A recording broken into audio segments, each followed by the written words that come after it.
Dax Tutorials, a step towards the success with trust.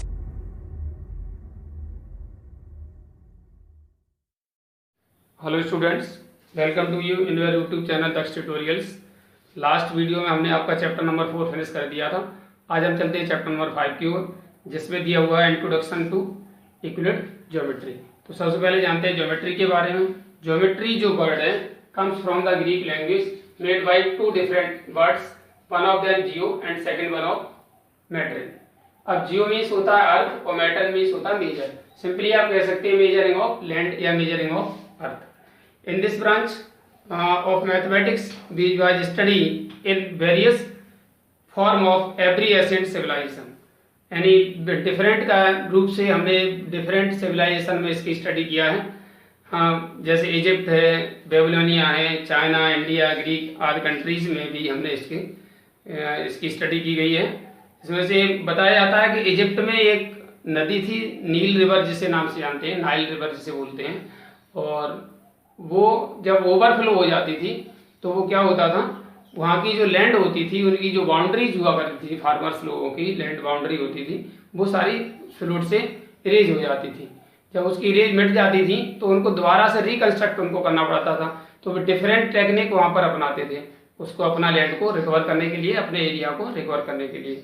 तो वहीं से बताया जाता है इस ज्योमेट्री का इन्वेंशन हुआ। वहीं पर एक मैथमेटिशियन हुए हैं जिनके बारे में हमने अभी चैप्टर का नाम रखा है, आपका नाम रखा गया है इंट्रोडक्शन टू यूक्लिड्स ज्योमेट्री। यानी अभी हम जो इस चैप्टर में स्टडी करेंगे वो महान मैथमेटिशियन जिन्हें फादर ऑफ ज्योमेट्री के नाम से जाना जाता है, जिनका नाम है यूक्लिड्स। और यहाँ पर जो चैप्टर का नाम है वो भी आपका introduction to Euclid's geometry. It means हम यहाँ पर यूक्लिड की ज्योमेट्री के बारे में कुछ इंट्रोड्यूस करेंगे। तो चलते हैं। पहला इन्होंने इंपॉर्टेंट डेफिनेशंस दिए हुए हैं, जिनमें से कुछ डेफिनेशन हमने यहाँ पर लिए हैं। जैसे हमारा फर्स्ट डेफिनेशन दिया, a point is that which has no part. यानी पॉइंट हमारा, उन्होंने पॉइंट को इस तरह से डिफाइन किया, पॉइंट वह है कि उसका कोई पार्ट नहीं किया जा सकता। जैसे कि एटम का भी हम पार्ट कर सकते हैं, एटम 3 पार्ट से मिलकर बना होता है, electron, neutron, proton, but point का कोई पार्ट नहीं होता। It means point is smaller than atom. यानी एटम आप कहते हैं 1 पॉइंट, जो हम मार्क हमारा पेन का जो पॉइंट होता है उस पॉइंट में 1 मिलियन अबाउट एटम होते हैं, और पॉइंट उससे भी छोटा होता है। आप समझ सकते हैं कि पॉइंट का इमेजिनेशन क्या है, पॉइंट की सिचुएशन क्या है। तो point is that which has no part, उसका कोई पार्ट, इतना छोटा होता है उसका पार्ट नहीं कर सकते आप।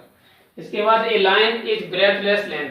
जो लाइन हम खींचते हैं सिंपली वो लाइन नहीं है, वो देख इमेजिनेशन है, लाइन है, बट लाइन तो वो है जिसका कोई लेंथ नहीं, वो ब्रेथ नहीं होती। It is the breathless length होती है। इसके बाद देखिए नेक्स्ट कंसेप्ट है the ends of the line are points. जो लाइन होती है उसके जो एंड होते हैं वो क्या होते हैं, कोई भी अगर आप लाइन ड्रॉ करते हैं तो ये जो आता है वो हमारा क्या होता है, सबसे लास्ट में पॉइंट होता है। The end of the line is point.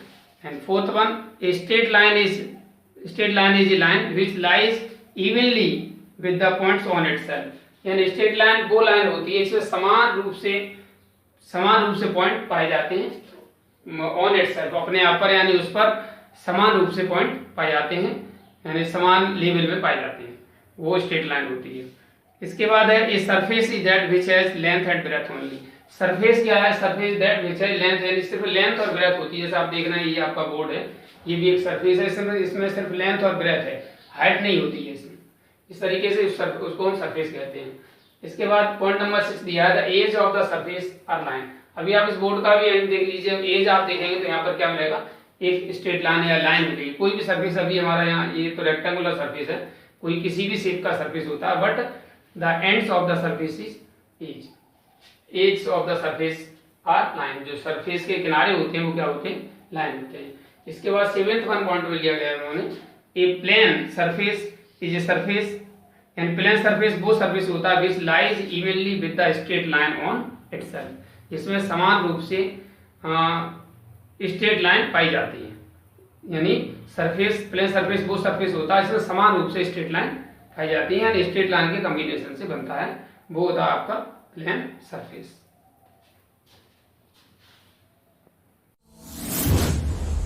Dax Tutorials presents online live classes. Mobile number 8279452537.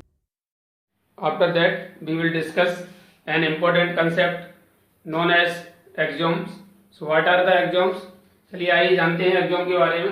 Exome are the assumption which are obvious universal truth, they are not proved. यानी एक्सोम वो assumption होते हैं, वो कल्पनाएं होती हैं जो यूनिवर्सल ट्रूथ होती हैं, जिन्हें प्रूव करने की आवश्यकता नहीं होती, अर्थात जिन्हें प्रूव नहीं किया जा सकता है। इसके बाद यहाँ पर कुछ important concept given by an great mathematician Euclid's, known as the Euclid's axiom, are here. One of them, things which are equal to the same thing are equal to the one another. यानी वो things जो एक ही things के आपस में equal होती हैं, आपस में भी इक्वल होती हैं। जैसे मान लीजिए कोई भी चीज हम एक थिंग से मेजर करते हैं, मार्केट में जाते हैं किसी वेंडर से 1 kg थिंग्स आप खरीदिए, 1 kg कोई दूसरा पर्सन खरीदता है, तो वो दोनों थिंग्स जो होंगी वो आपस में इक्वल होंगी। So we can see that the things which are equal to the same thing are equal to one another. After that equal are added to the equals, the wholes are equal. Second one, अगर equal quantity में आप कोई भी दो things equal quantity की ले लीजिए और उन दोनों क्वांटिटी में इक्वल अमाउंट में और ऐड कर दीजिए, तो उनका जो दोनों का टोटल होगा, होल्स जो बनेगा वो भी हमारा क्या होगा, इक्वल होगा। इसके बाद कहा जा रहा है equal if equal subtracted from the equal are remainders are equal. कोई भी दो इक्वल क्वांटिटी है उनमें से अगर आप क्या करते हैं, अगर उनमें से इक्वल अमाउंट में कोई थिंग्स माइनस कर देते हैं, तो जो रिमाइंडर बचेगा वो भी हमारा कैसा होगा, इक्वल ही होगा। इसके बाद fourth one, things which are coincide with one another are equal to the one another. यानी थिंग्स जो कोइंसाइड होती हैं एक दूसरे, कोइंसाइड थिंग्स का मतलब same size, same shape, same matter, same density, तो ऐसी ही थिंग्स को कोइंसाइड थिंग्स कहा जाता है। तो जब थिंग्स जब सेम कोइंसाइड एक दूसरे के कोइंसाइड होती हैं तो वो आपस में भी इक्वल होती हैं। इसके बाद whole is greater than the part, it is an universal truth also. Whole हमेशा ग्रेटर देन द पार्ट होता है। जैसे मान लीजिए ये पूरा आपका एक मार्कर है, मेरे पास होल है, अगर इसको 2 पार्ट में अलग कर देता हूँ तो ये दोनों पार्ट, एक ये हो रहा है एक ये हो रहा है, इन दोनों पार्ट से ये होल हमेशा बड़ा होगा। यानी जो पूरा मार्कर है वो इन दोनों पार्ट से हमेशा बड़ा होता है। So we can see that the whole is always greater than the part. After that things which are double of the same thing are equal to the one another. अगर मान लीजिए कोई एक ही थिंग से चीज को डबल किया जाए, फिर एक ही थिंग्स की डबल है तो आपस में भी इक्वल होंगी। यानी कोई भी मान लीजिए मार्केट से हम कोई 2 kg कोई भी हम मैंगो परचेज करते हैं और 2 kg कोई फ्रूट परचेज करते हैं, अगर दोनों को हम मेजर करेंगे तो वो दोनों 2 kg के पैकेट आपस में इक्वल होंगे। तो इसका मतलब क्यों इक्वल होंगे, क्योंकि दोनों ही 1 kg के डबल है। So we can say that the things which are double of the same thing are equal to the one another. कोई भी आप ले सकते हैं, और भी कोई मेजर लेंथ में भी ले सकते हैं। कोई भी हम अगर कोई भी लेंथ डबल करके देते हैं एक सेम लेंथ का, तो वो भी आपस में इक्वल होंगे।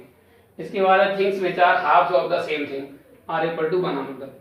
ये थिंग्स जो सेम थिंग्स का आधे, मान लीजिए कोई दो थिंग्स हैं उनको आधा कर दें तो जो हाफ होंगे वो भी आपस में इक्वल ही होंगे।